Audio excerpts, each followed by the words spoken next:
ये ऐसा है कि शीर्ष नेतृत्व जो है वो इस बात का निर्णय करता है और शीर्ष नेतृत्व ने ये जो निर्णय किया है कि हमारा गठबंधन जेजेपी के साथ नहीं रहेगा, तो उसी के तहत आपने देखा होगा कि किस तरह से सभी पूरे मंत्रिमंडल ने जो है इस्तीफा दिया है और शीघ्र ही जो है 4 बजे तक मुझे लगता है कि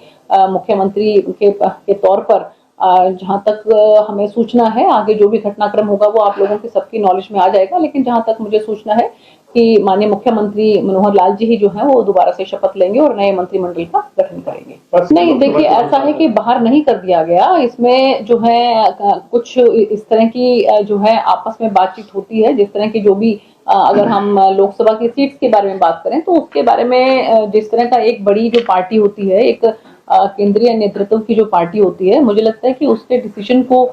जो है वो सर्वोपरि मानना चाहिए। लेकिन अगर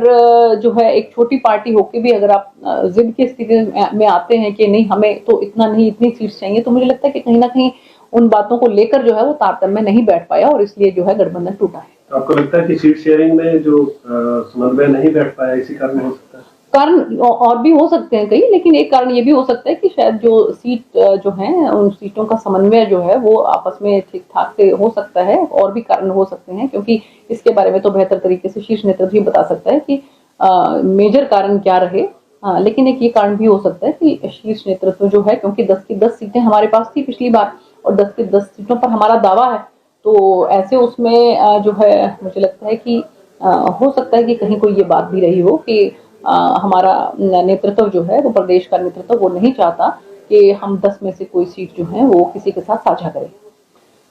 देखिए ऐसा है कि मुझे नहीं लगता कि कोई बहुत ज्यादा नुकसान वाली बात है, क्योंकि सक्षम है हमारी पार्टी और अपने बलबूते के ऊपर ही जो है वो 2019 के अंदर भी जो है 10 की 10 लोकसभा की हम सीटें लेकर आए और अपने बलबूते के ऊपर ही हमने जो है वो उनका समर्थन बेशक से लिया, लेकिन सरकार जो है वो मेजोरिटी के साथ हमने बनाई।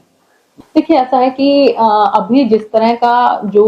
दुर्व्यवहार जो है आप देखते हैं कि अल्पसंख्यकों के साथ, चाहे हम बात करें बांग्लादेश की, चाहे हम बात करें पाकिस्तान की, दूसरे देशों में होता है, तो उसको मद्देनजर रखते हुए वो एक मुस्लिम बाहुल्य जो है वो राष्ट्र है, ऐसे उसमें अगर वहां पर जो अल्पसंख्यक हैं उनके साथ कोई दुर्व्यवहार होता है तो उनके लिए जो है ये एक प्रोविजन रखा गया है, तो मुझे नहीं लगता कि इसमें किसी को किसी तरह की कोई दिक्कत होनी चाहिए, क्योंकि हमारे पास जो मुस्लिम भाई ऑलरेडी यहाँ पर रह रहे हैं उनको इसमें कहीं कुछ परेशानी होने वाली नहीं है। लेकिन कोई बाहर से जो है अगर अल्पसंख्यक जो है अगर वो आते हैं तो उनके लिए प्रोविजन रखा है।